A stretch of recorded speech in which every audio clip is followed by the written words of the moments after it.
You can only have two things in life: reasons or results. Notice, reasons don't count. Folks will always point out reasons on why they're not living their dream, on why they're not manifesting their greatness. They will always be able to point those things out, but none of those things count. The only thing that counts are results. And results don't lie, ladies and gentlemen. Results. Every once in a while, you got to take a measure, see how you're doing. What is the results at the end of the day, the results at the end of the week? You can't let too much time go by without checking. They tell it all. Judge a tree by the fruit that it bears, not the ones that it might talk about, not the ones that it might wish for or think about, but the fruit that it actually bears. 6 years I'd been out there working when I met my teacher, Mr. Schultz. Schultz said, well, Mr. Rohn, let's just go through a little summary here. He said, in the last 6 years, how much money have you saved and invested? I said, what? 0. He said, you have messed up. He said, who sold you on that plan? I thought, my gosh, the man's right. I'm a nice guy. I bought the wrong plan. Right? Didn't need to change countries. Bought the wrong plan. What a sad scenario that would be. He said, how many books have you read in the last 90 days? I said, what? 0. Wisdom of the world available? Change your life, change your future? Wisdom of the world available? Develop any skill you want? Earn the kind of income you want? Haven't read any books in the last 90 days. My teacher said, Mr. Rohn, you have messed up. I'm telling you, you've got the deal. He said, you don't need to unmess the country. You don't need to straighten out the perplexed. You don't need to straighten out any of this stuff. All you've got to do is look within and let results teach you a great deal about your own activity, your own attitude, and your own philosophy. I went through that process. Take this phrase home. Results is the name of the game. What other game is there? So let us look. I think that all of us are committed. But I think that some of us are producing results in our lives that level of commitment brings that we particularly don't like or find distasteful.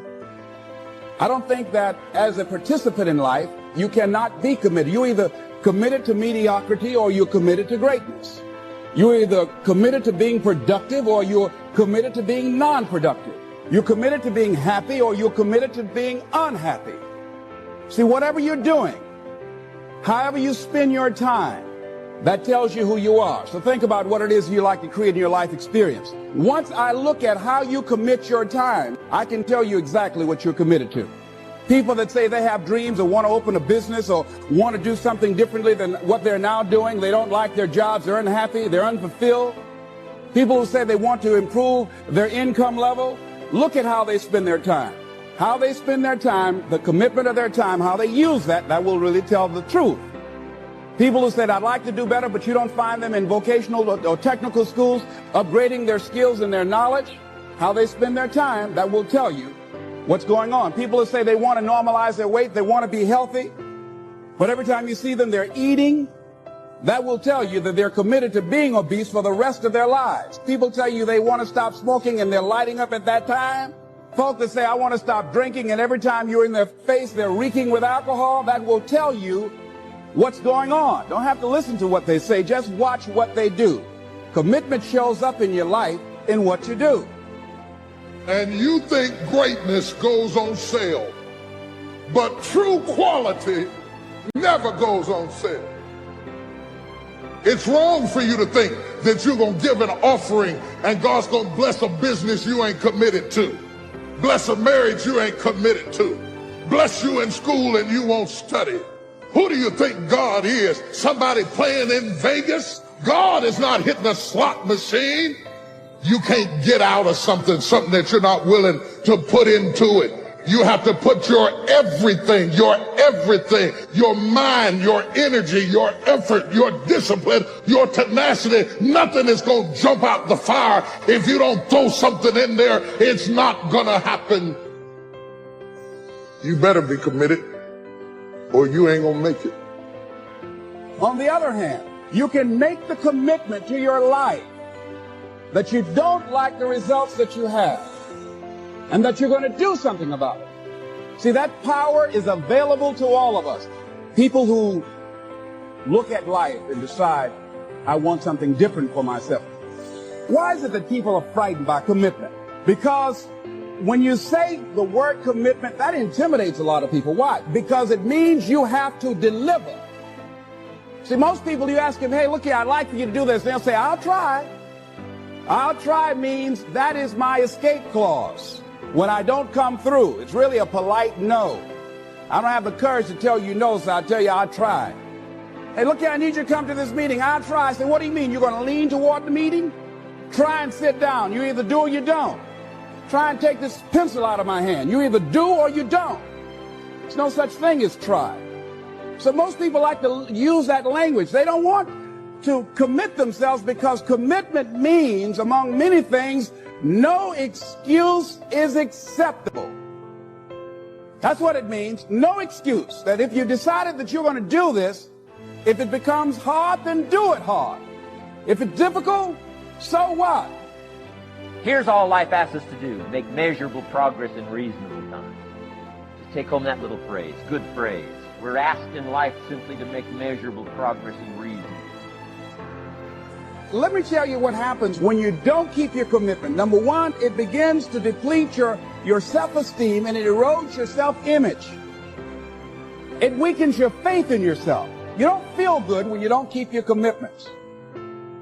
The other thing is that you begin to develop weak relationships with people. People begin to realize they can't depend upon you. They can't rely on you because you won't keep your word. You've established that kind of reputation. Just think, what would your life be like if you decided to keep your commitments? What will all of our lives be like if we decided to keep our commitments? That we decided to do the things that we said that we were going to do. Make it a 7-day commitment that I won't say I will do anything unless I'm going to do it. And find out what your life will be like. Let me tell you what, if you follow it through, if you keep your commitment to the commitment,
at the end of the 7 days, you'll feel strong and powerful.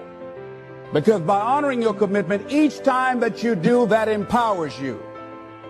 Whatever discipline that is required, whatever it is that you must do.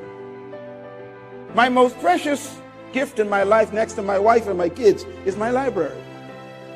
So I spend at least $200 US every month on books.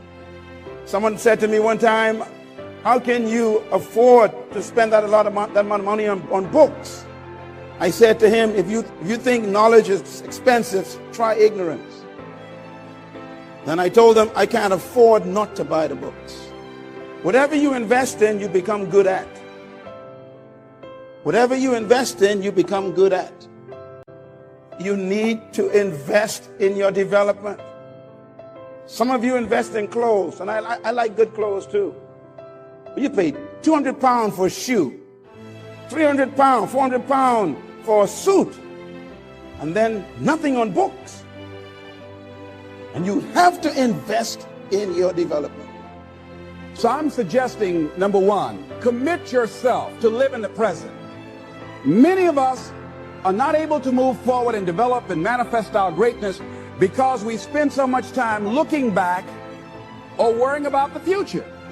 See, you cannot go into the future and manifest your greatness when you have various things in your life that's blocking you. remembering what Dr. Robert Anthony said about results. When you keep your commitments, you're able to produce some different kinds of results in your life. So how can we keep our commitments? And do we keep all commitments? No, we don't. You will not be at 100%. However, you will have a greater percentage rate of maintaining your commitments to yourself, whatever those things might be. If it's going into business, if it's changing a habit that you know that works against you, if it's overcoming self-destructive behavior, if it's retraining your thinking, if it's reinventing yourself, if it's trying to begin to design your relationship differently, all of us have the possibility, by focusing and really harnessing our attention and concentrating on it, we really have available to us the power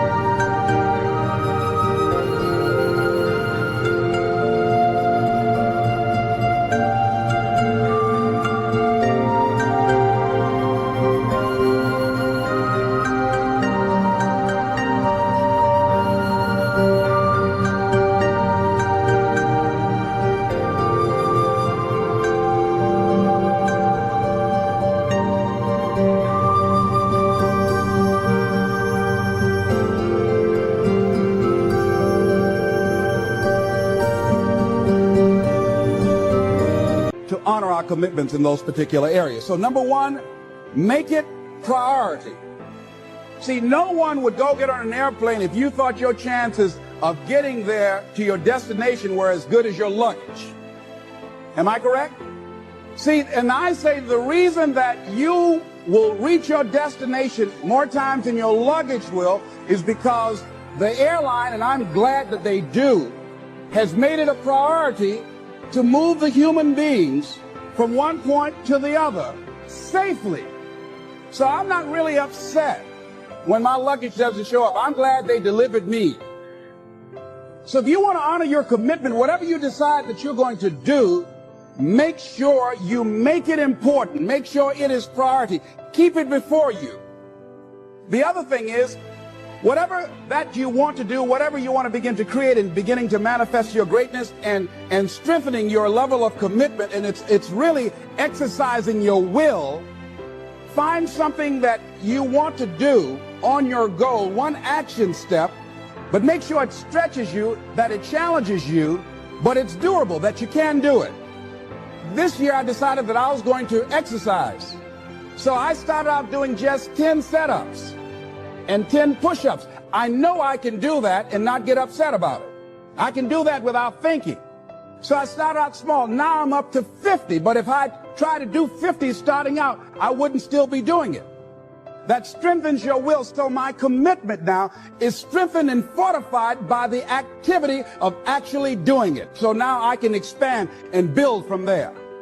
When I decided to begin to manage my money differently, and I started saving 5% of my money, then I increased it to 10%, then to 15%. So now I have disciplined myself to live off 75% of my income.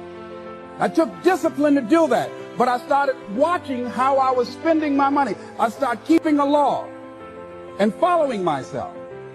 So you want to begin to find something that is manageable, that you know that you can do.